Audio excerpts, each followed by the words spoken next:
Here we're adding mixed numbers. So first we have 2 and 4/5 plus 2 and 2/5. If we add 4/5 and 2/5, we get 6/5 as our fraction, because when we add fractions, the denominators stay the same. But 6/5 is an improper fraction, so we're going to need to do something slightly different here. Adding our whole numbers, 2 plus 2 is 4.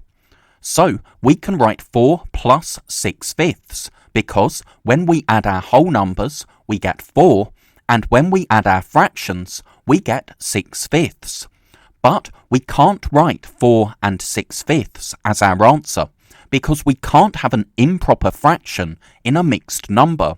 We can't have a fraction where the numerator, or top number, is larger than the denominator.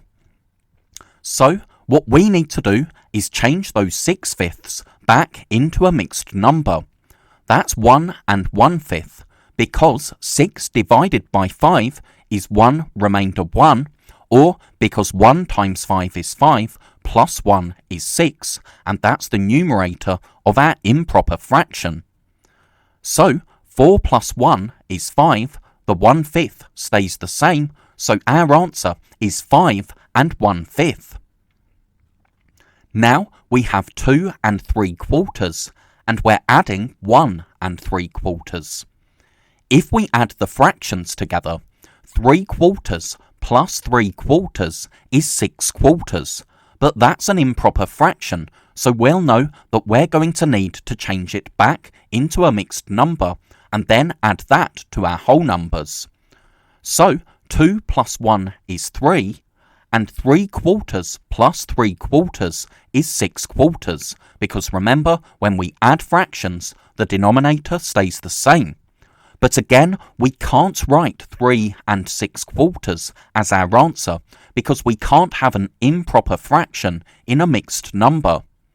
We need to change 6/4 back into a mixed number.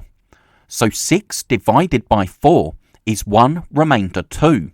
So 6/4 is 1 and 2/4 as a mixed number. And that makes sense because 1 times 4 is 4, plus 2 is 6, and that's the numerator of the improper fraction we had. So adding that to our 3 wholes, 3 plus 1 is 4, the 2/4 stays the same, so our answer is 4 and 2/4. So why is it that the whole numbers in our question were 2 and 1, but the whole number in our answer was 4? Well, that's because we made another whole number by changing the improper fraction into a mixed number. We can see that more clearly if we show the fraction bars. So first, we had 2 and 4/5, so 2 wholes and 4/5 of another fraction bar, and we were adding 2 and 2/5.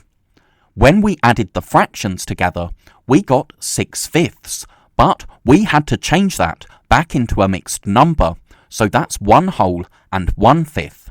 When you add 1 and 1/5 to the 4 wholes that we got from adding the whole numbers in our question, that gives us our answer 5 and 1/5, and you can see that on our fraction bars we now have 5 wholes and 1/5.